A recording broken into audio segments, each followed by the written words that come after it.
Imagine yourself standing in a vast, endless plain. The wind is cold, carrying whispers of voices that should not exist.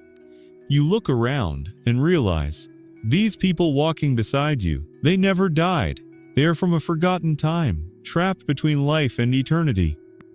Before we begin this journey into the mysterious prehistoric people who never died, make sure to subscribe to the channel and comment down below your location and current time.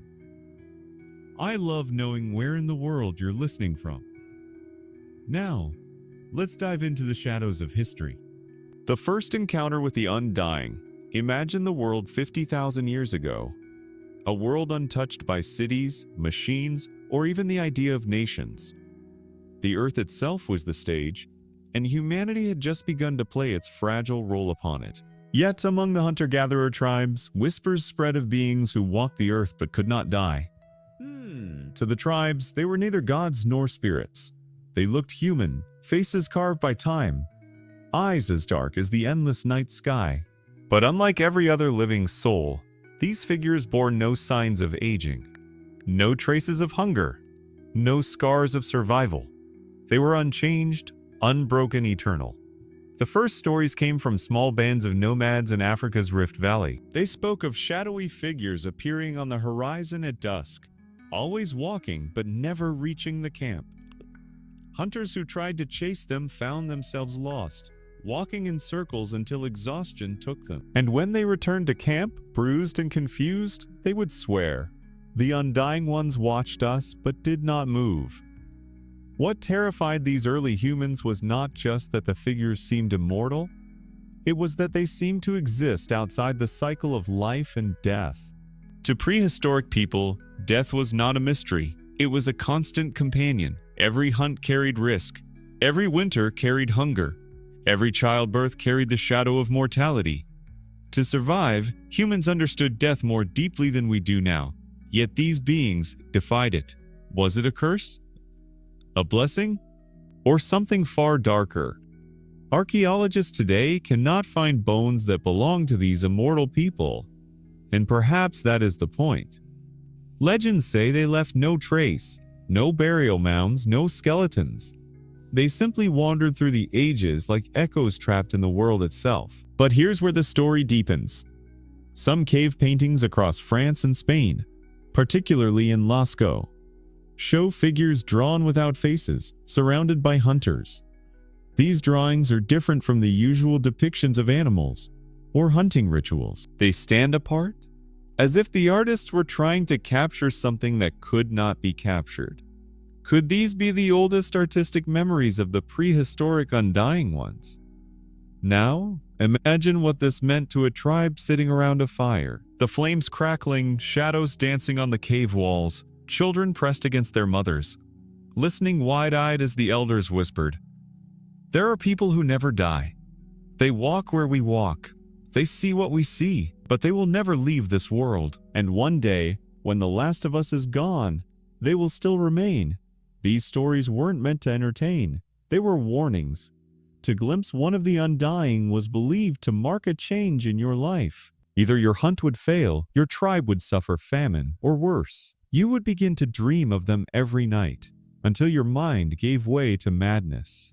Some scholars today suggest that these tales were early attempts to explain natural phenomena. Mirages, shadows, travelers passing from unknown tribes. But for the people of that time, it was real. And belief itself gave it power. Because in the prehistoric world, a story could shape destiny.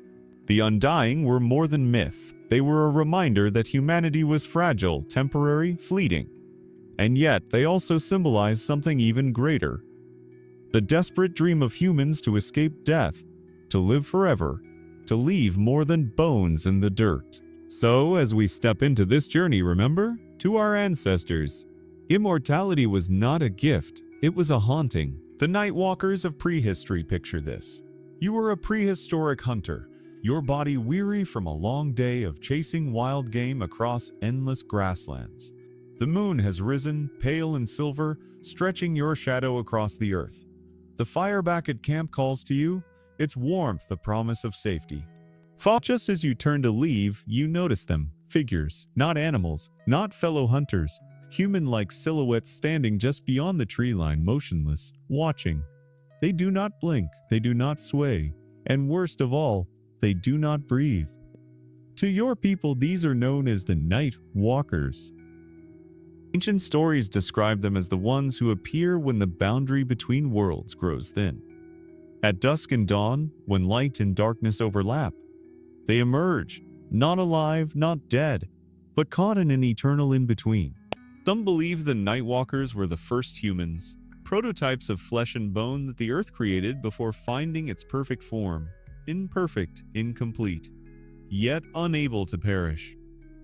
Others whispered they were souls denied death, punished by forces unseen, cursed to wander without ever reaching an afterlife. The danger was not in their presence, but in their silence. For imagine living in a time when silence itself was dangerous. Every rustle of leaves, every crack of a branch meant a predator lurked nearby. Survival meant listening, but the Nightwalkers gave no sound, not footsteps, not breath, not even the crackle of leaves beneath their weight. They were there, yet the world refused to acknowledge them. This silence became their power. Tribes told of hunters who strayed too close, curious or foolish. They would vanish into the dark, never to be seen again. Days later, when the tribe had begun to mourn, the lost hunter would return. But something was different. His eyes no longer held light. His voice spoke slowly, as if weighed down by eternity. And worst of all, he did not fear death anymore. He would throw himself into hunts recklessly, stand too close to fire, even challenge rival beasts barehanded. Eventually death would claim him, but never naturally, always violently, as if the world itself demanded balance. To the tribes, this was proof. The Nightwalkers did not simply exist. They infected. Their immortality was not a gift. It was a sickness that stole the soul of any who gazed too long into their eyes. Modern science, of course, has no record of such beings.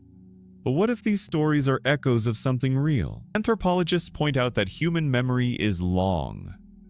Oral traditions can carry fragments of truth across millennia. Perhaps the Nightwalkers were based on encounters with isolated, unknown human groups. Maybe distant cousins of our species, living apart, moving silently, their strange behavior haunting those who first met them. But what if the explanation is not biological, but psychological? Think of the prehistoric mind, exhausted, underfed, surrounded by predators, endlessly alert. The combination of fear, fatigue, and flickering firelight could conjure visions, hallucinations so vivid they became part of reality. Once one person saw the figure, the story spread, infecting the minds of others until the whole tribe believed. And belief is the most powerful force of all. For when you believe something is real, it becomes real. The Nightwalkers lived not in flesh, but in memory. And memory, unlike bone, does not die. Still, the most chilling part of these legends is what they suggest about the human spirit. Deep down, we have always been haunted by death, and by the dream of escaping it. The Nightwalkers were not just monsters in the dark. They were reflections of ourselves, what we feared, what we desired, what we might become if we stepped outside the natural order. And so around those campfires, with sparks flying into the night sky, the message was clear. To live forever is not a blessing, it is a trap. The world was made for birth, for life, and for death. To be denied one of these is to be broken forever. Even now, the idea lingers in our subconscious. Stories of vampires, ghosts, and eternal wanderers are only modern shadows of the same ancient fear. The names have changed, but the haunting remains the same. So next time you walk alone at night, in the quiet, with the moon above you and the trees shifting in the wind, ask yourself, what if one of them is still out there, watching, waiting, walking forever? The ageless ones of fire and stone, imagine your tribe huddled inside a cave, the firelight painting red and gold across the walls. The flickering glow reveals paintings, bison charging, mammoths towering, hunters with spears in hand. But in the deepest part of the cave, away from the hunts, there are other shapes. Tall, featureless figures, neither male nor female, etched in silence. These were not depictions of ordinary humans. They were remembered as the Ageless Ones, beings who had seen countless seasons pass without their bodies withering or bending. The Ageless Ones, according to legend, were wanderers of fire and stone. They appeared wherever early humans discovered fire, as if drawn to its warmth. Some tribes whispered that the Ageless Ones had been the very first to bring fire from the heavens, gifting humanity with light against the darkness. Yet others believed the opposite, that they came to steal it back. The stories say that when the first spark lit the night, shadows lengthened unnaturally, stretching into forms that stood still even as flames flickered. Hunters noticed them first, dark human-like outlines just outside the glow of the fire. The Ageless Ones never crossed into the light. They circled as if the fire itself kept them at bay. This pattern would repeat across generations. Wherever fire burned, watchers stood at its edge, not attacking, not fleeing, simply existing. What made them terrifying was not their distance, but their persistence. Normal predators would give up after a while. Wolves, lions, even saber-toothed cats had limits. But the Ageless Ones remained, night after night, season after season, as if they were chained to eternity itself. To early humans, who lived and died in the span of 30 short years, such endless presence was unimaginable. The elders grew frail, the children grew strong, the hunters came and went, but the Ageless Ones were unchanging. No wrinkles, no white hair, no wounds. They were outside of time. Some tribes believed they were guardians, spirits who ensured that the fire never went out. If the flames died, they would step closer, closer, until the darkness was full of them. This fear drove humans to keep their fires alive at all costs. Even in storms, even in famine, fire was never allowed to fade. The Ageless Ones taught them endurance through terror. But there is a darker tale, one that mothers whispered to children who strayed too near the flames. If you stare too long into the fire, the Ageless Ones will step into your reflection. You will feel them inside you, and your heart will stop aging. But you will never be free again. You will never laugh again. You will never die. Modern researchers have noticed something curious in this fear. Anthropologists studying ancient campfire rituals say that humans treated fire almost like a living being, feeding it, protecting it, worshipping it. Could the legends of the Ageless Ones simply be a personification of that instinct? Fire does not age. Fire does not weaken. It consumes and renews endlessly, like an immortal creature. Perhaps humans projected this eternal quality into shadowy beings, myths carved from the need to explain the inexplicable. And yet, cave art complicates the explanation. Some images, dated more than 20,000 years old, show faceless forms gathered around fires, tall and unbending, unlike the hunters nearby. Why would humans depict such figures if they were purely symbolic? Were they remembering something seen, something real, that they could not explain? The Ageless Ones also carried another symbolic weight, the fear of stagnation. To early tribes, change was survival. The Ageless Ones became warnings carved into memory. Life must move forward. To stop is to break the cycle.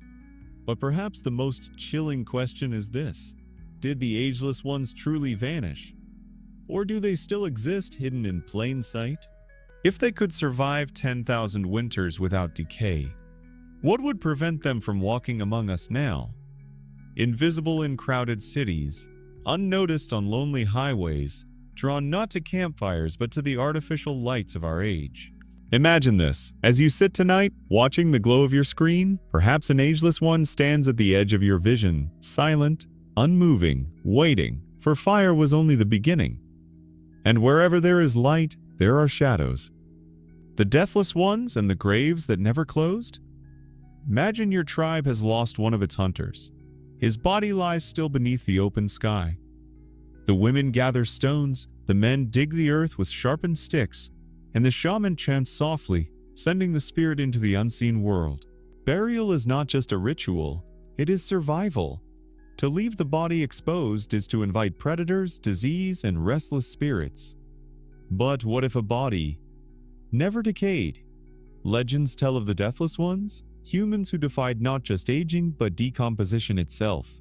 Tribes spoke of certain individuals who, once fallen, did not rot, did not wither, did not return to the soil. Days would pass, then weeks, then entire seasons, and still their skin remained unbroken, their flesh unchanged. This terrified the living. For early humans, death was not an ending but a sacred transformation. The body was meant to return to the earth, feeding the cycle of life. Bones became dust, dust fed the soil, and the soil birthed new life. To deny this cycle was to break the world's balance.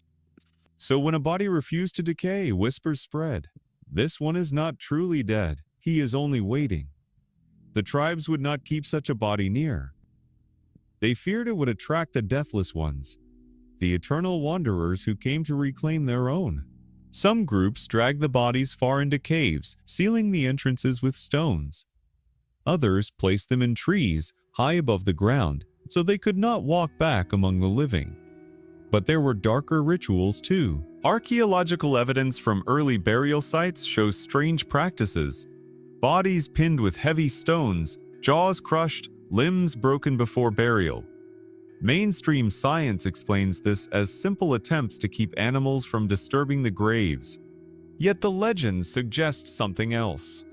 The people feared the dead would rise unchanged. To break the bones, to crush the face, was to make certain the deathless ones could not return. In one chilling tale from northern Europe, the elders warn of a woman whose body would not decay. Her tribe buried her 3 times, each in different soil. But each time, when the hunters returned weeks later, her form was exactly as it had been. Skin pale, eyes half open, hair untouched by time. Finally, in terror, they burned her body. But the smoke carried her image into the sky, where hunters swore they saw her face watching them in the clouds for many nights after.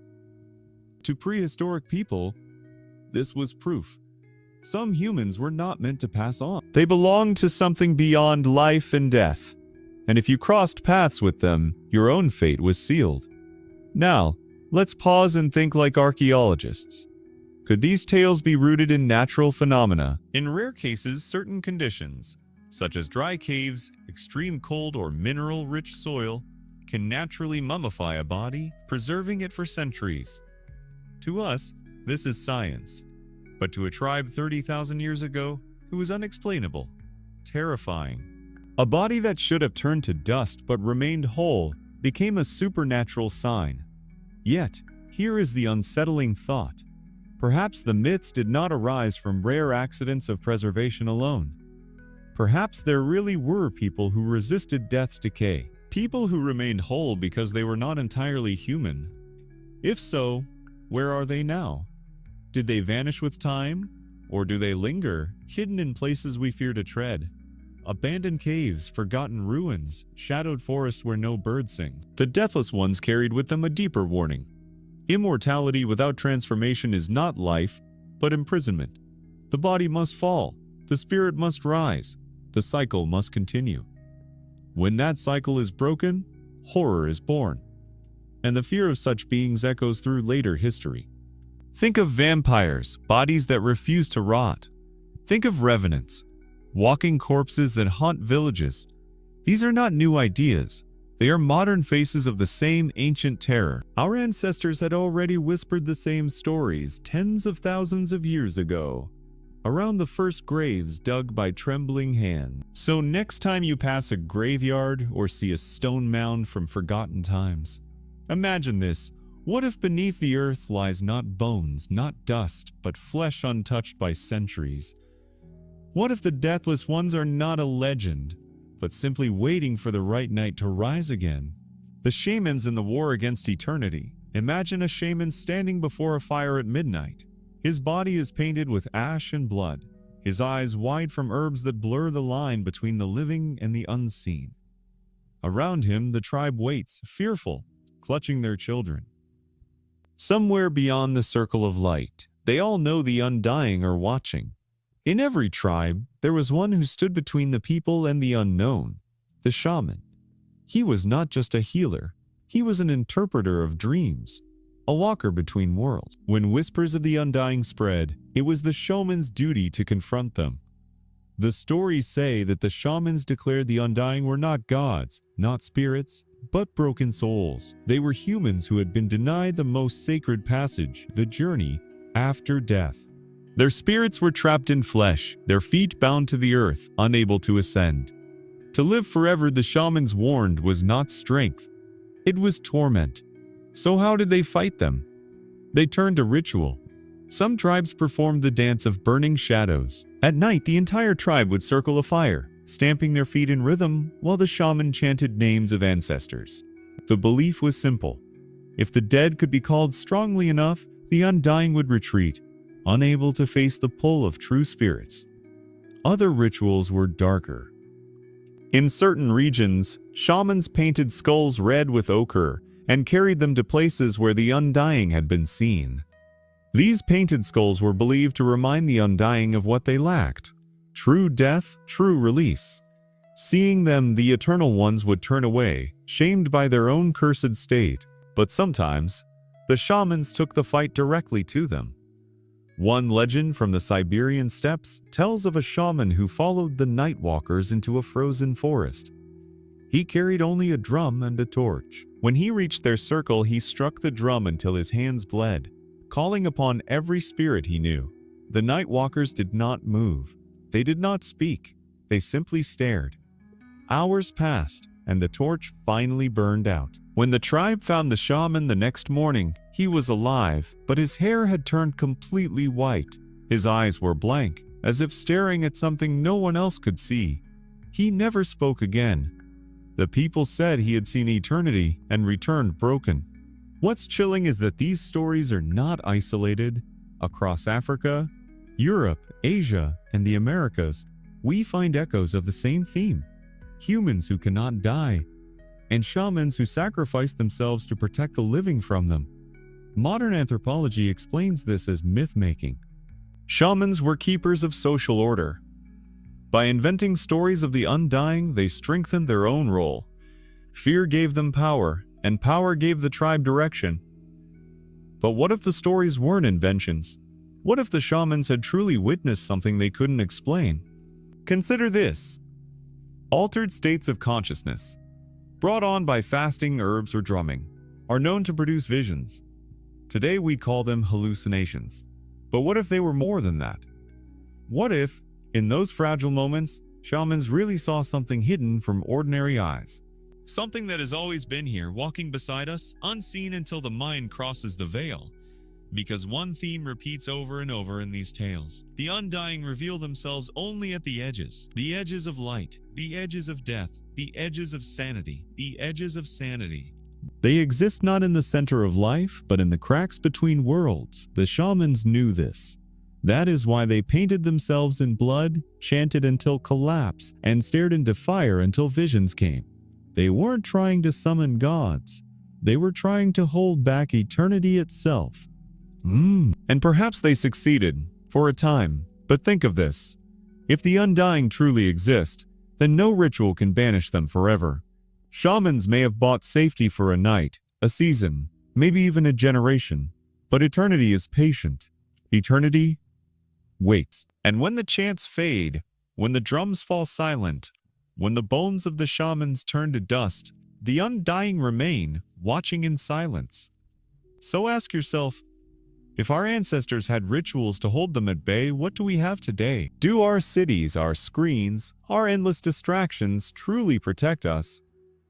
Or are we simply blind to the figures standing just beyond the light, as they always have? The children of the eternal warning. Imagine yourself as a child, thousands of years ago. You are wrapped in furs, curled close to your mother's side as the fire crackles. Outside, the night is alive with sounds. Wolves howling, wind tearing through branches, owls shrieking in the distance. You feel safe for a moment, but then the elder begins to speak. The story is not meant to comfort you. It is meant to scar you. The elder leans forward, his face lined by years of survival, his voice trembling with age yet strong with memory. He tells you of the people who walk forever, the undying. The ones who never sleep, never grow old, never fall to hunger or sickness. He tells you that if you wander too far at night, they will see you. And once they see you, they will follow you forever. This was not just a bedtime story. It was a warning etched into the minds of the young. For prehistoric people, childhood was brief. By the age of 7, children were already helping to gather wood, forage for berries, carry water. By 12, they were hunting, crafting, protecting. And so the tribe used stories to prepare them. Stories designed not just to entertain, but to protect. The undying became the most powerful of these warnings. Children were told never to leave the fire after dark.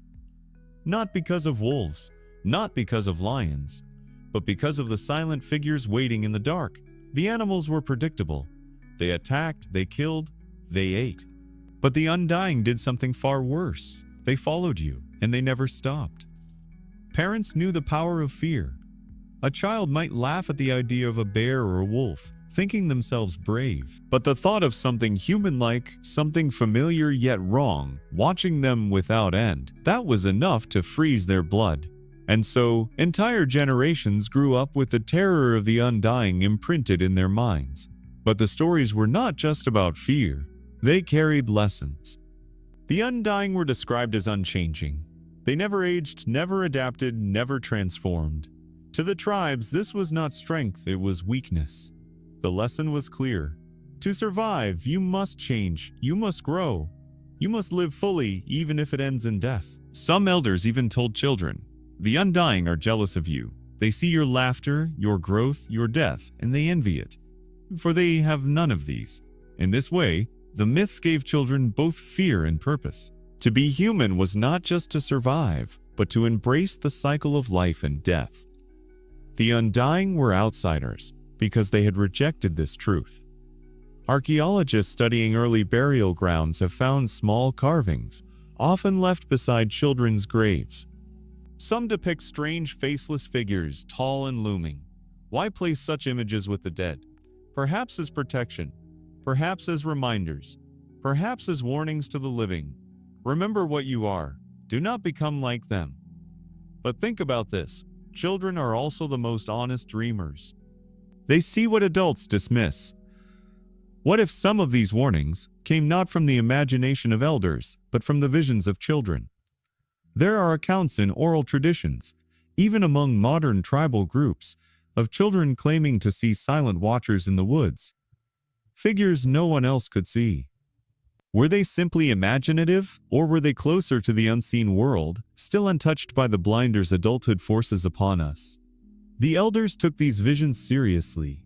If a child said the undying were near, the entire tribe shifted camp, fires were built higher, rituals were performed.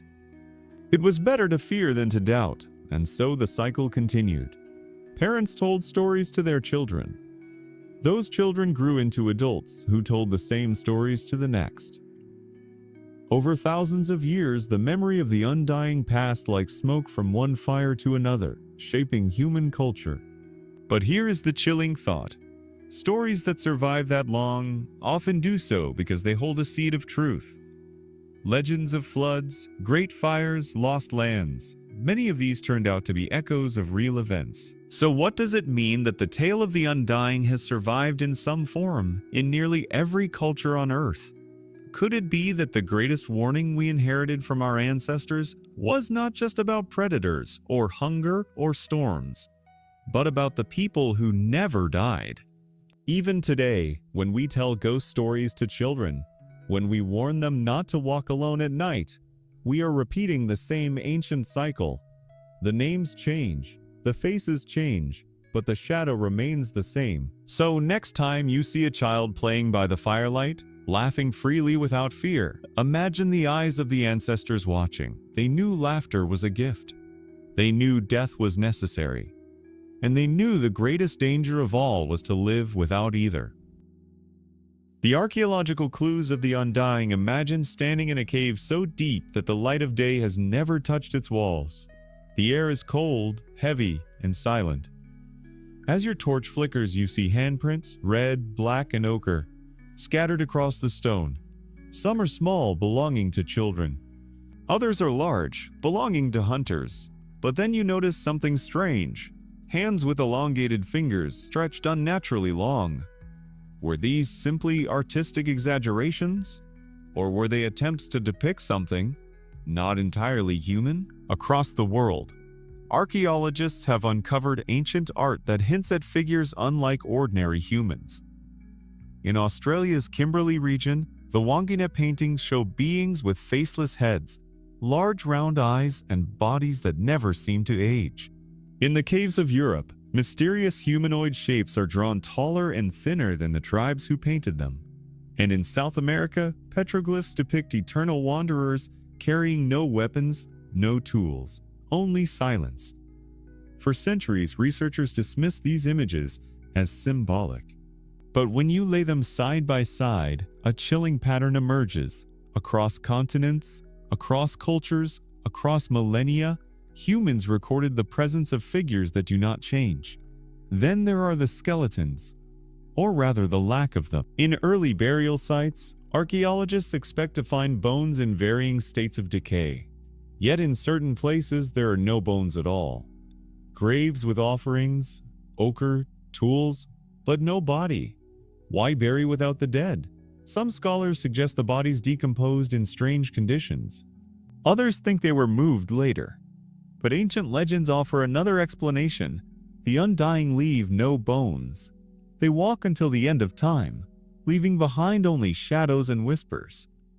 One haunting discovery was made in the Levant. Archaeologists uncovered a cave where dozens of human-like footprints were preserved in hardened mud. They dated back more than 20,000 years. Most prints were ordinary children, hunters, women carrying burdens. But some were different, deeper, sharper, perfectly identical. As if the same set of feet had walked the same path, over and over, across generations without ever changing. How could this be? A trick of erosion? Or a sign that someone, something had been walking there for far longer than any normal human lifespan?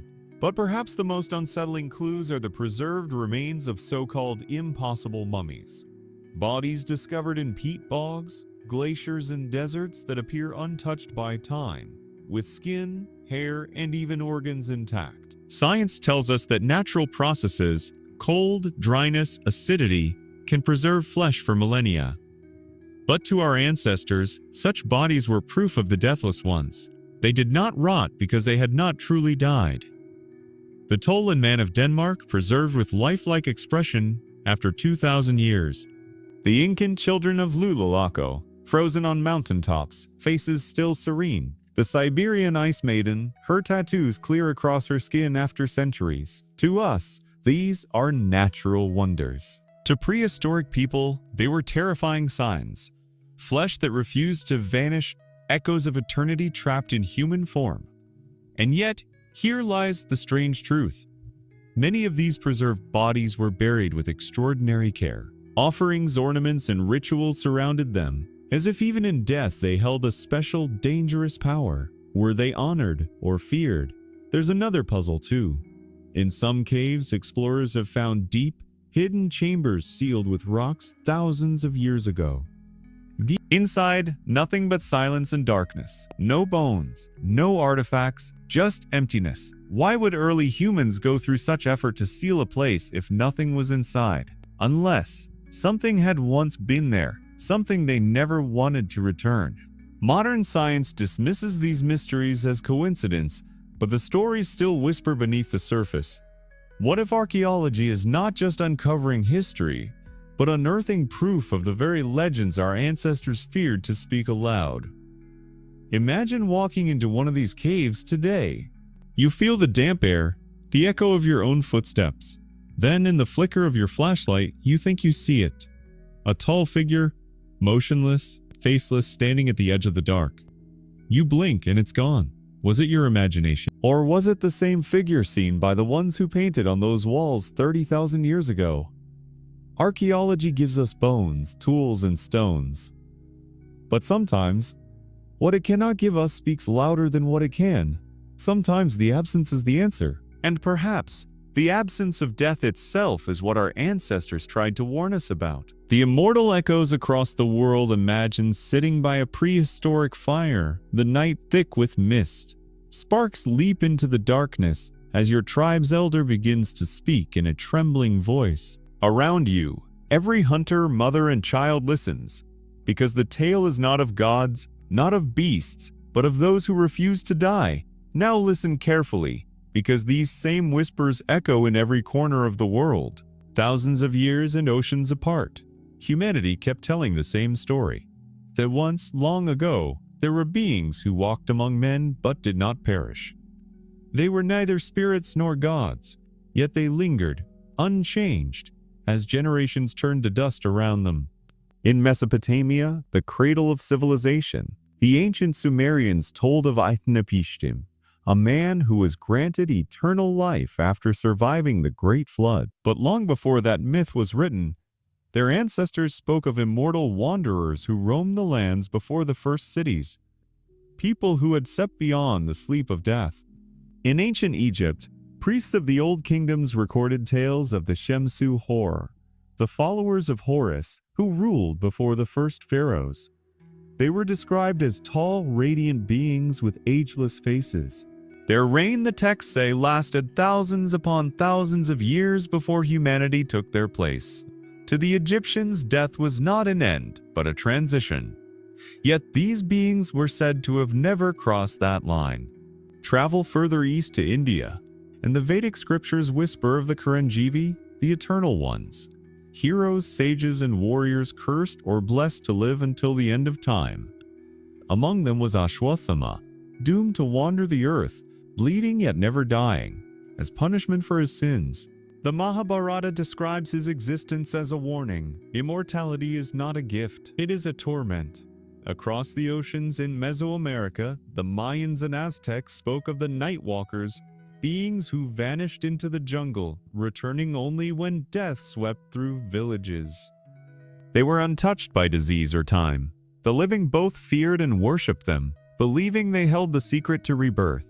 And among the Native American tribes, stories tell of the first people, those who came before humans, whose eyes glowed faintly in the night.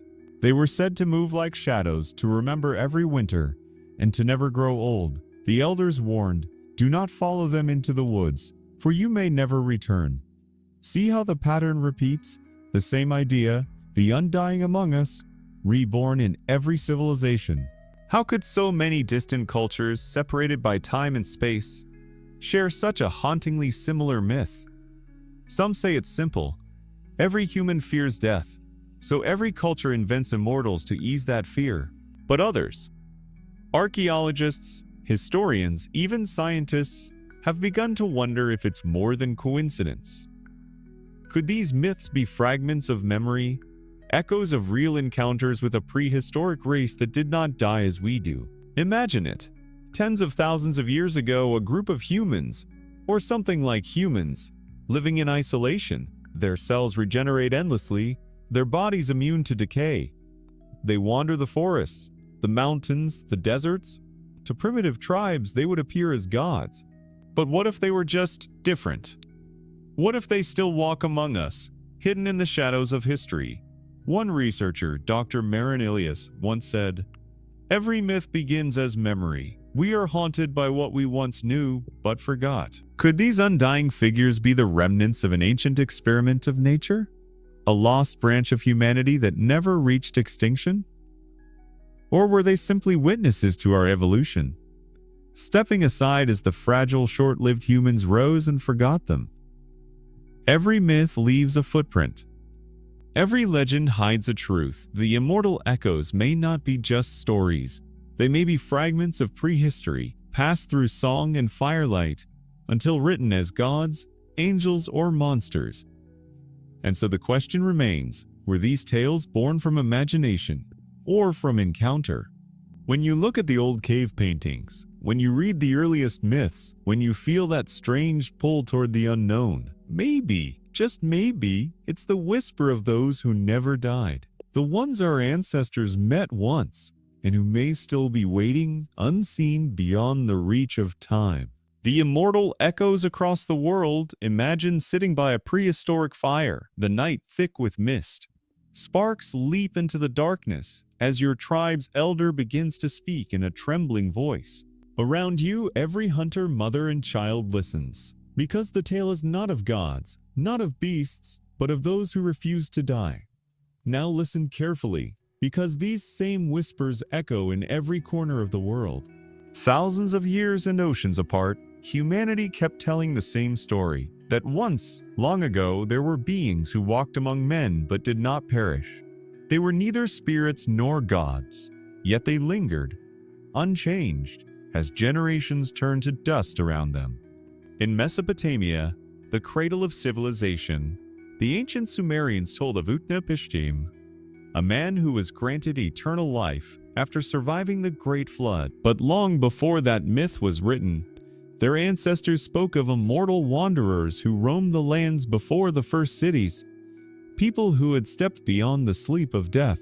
In ancient Egypt, priests of the old kingdoms recorded tales of the Shemsu Hor, the followers of Horus, who ruled before the first pharaohs. They were described as tall, radiant beings with ageless faces. Their reign, the texts say, lasted thousands upon thousands of years before humanity took their place.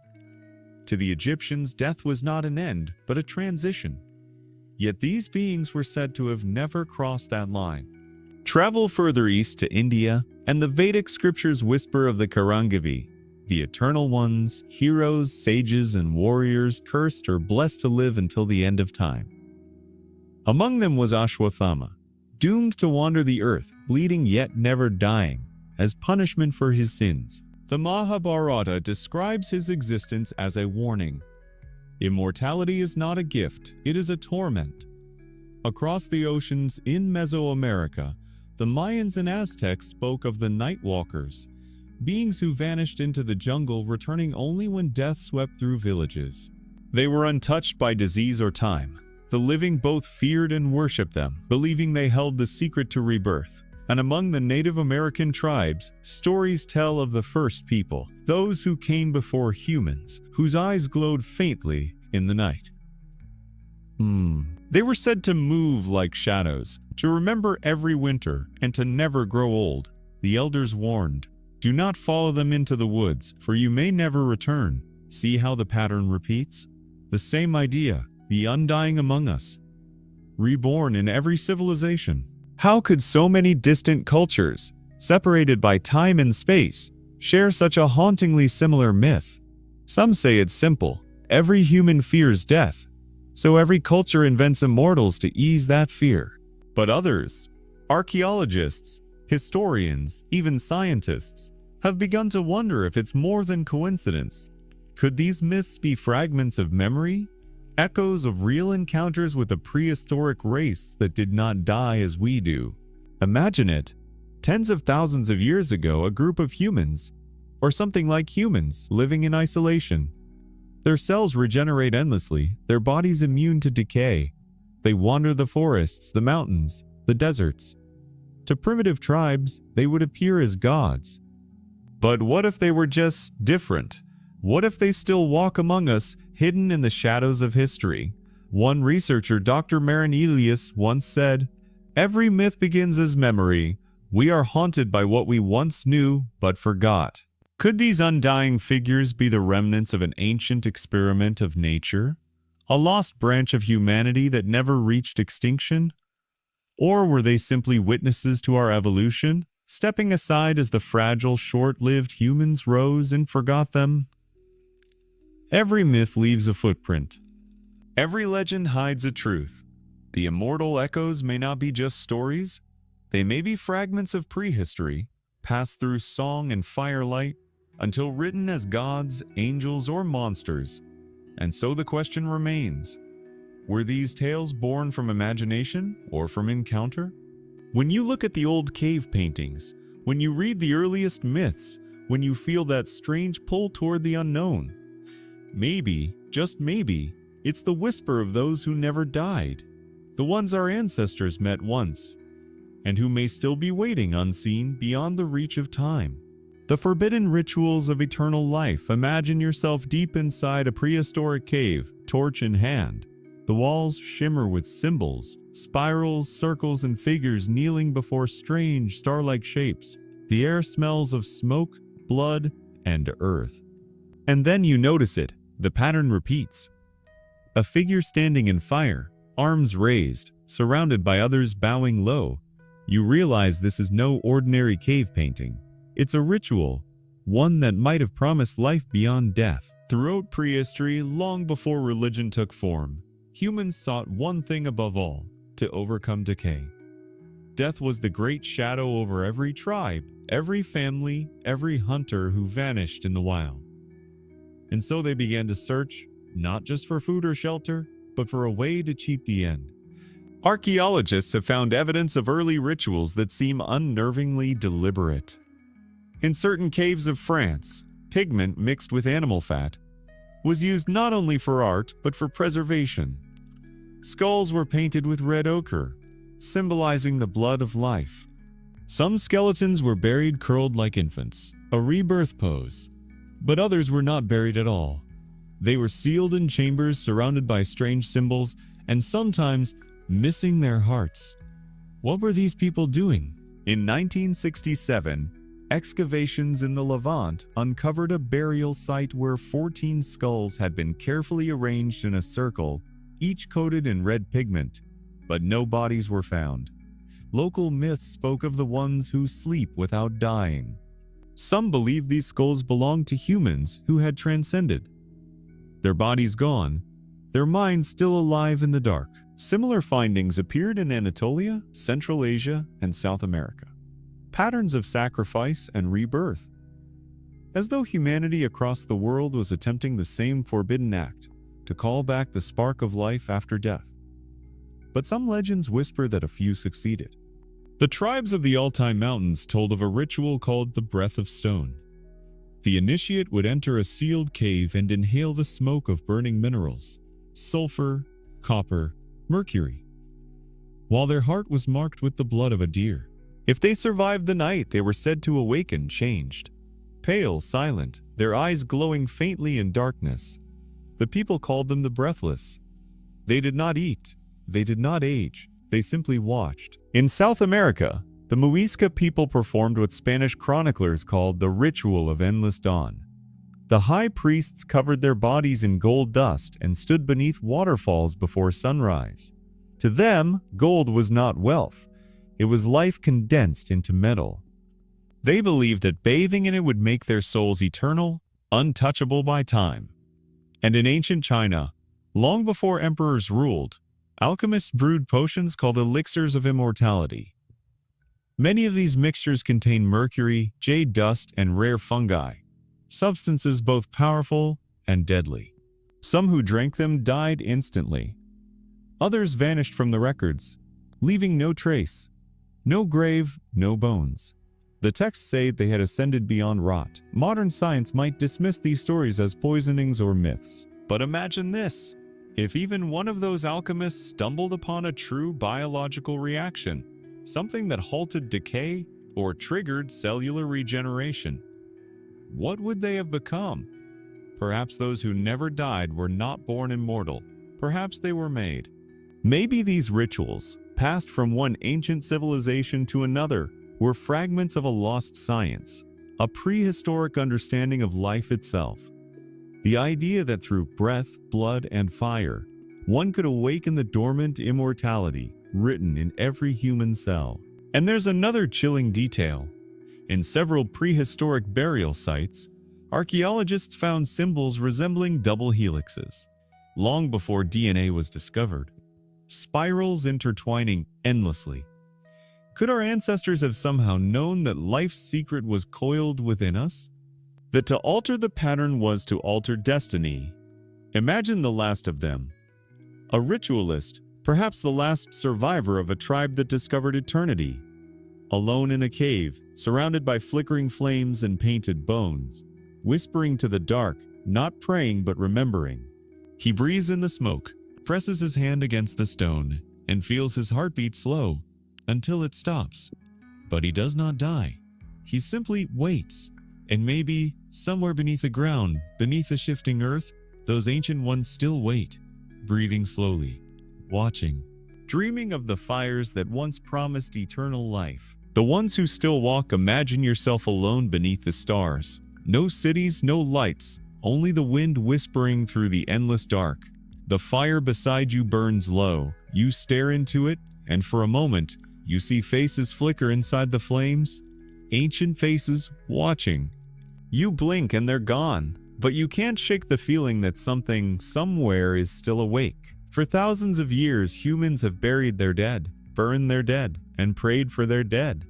Because we are terrified of what happens if death refuses to come. Yet every civilization, from the deserts of Egypt to the jungles of the Amazon, speaks of the same shadow, the people who never died. Maybe they were born from mutation, their cells endlessly reborn. Maybe they were alchemists who found the key in blood and smoke. Or maybe they simply stepped beyond the line that separates life from eternity. Science will tell you it's impossible, history will tell you it's a myth. But legends refuse to die. Even now, explorers speak of unrecorded encounters. Mountain climbers in the Himalayas tell stories of pale, silent figures watching from the snow, vanishing when approached. Miners in Siberia swear they've seen footprints, human, bare, but frozen solid into the ice. Still fresh, though no living soul had passed that way in centuries. And in every ancient cave, those same spiral symbols appear, circling endlessly like time itself. What if those symbols aren't decoration? What if they're warnings? What if our ancestors weren't painting gods or spirits, but leaving us messages telling us, we met them, we saw what they became, and we sealed them away? Some say the undying still walk among us, hidden behind faces that never seem to age. They drift from century to century, changing names, vanishing before questions grow too close. They do not seek fame or worship, only silence.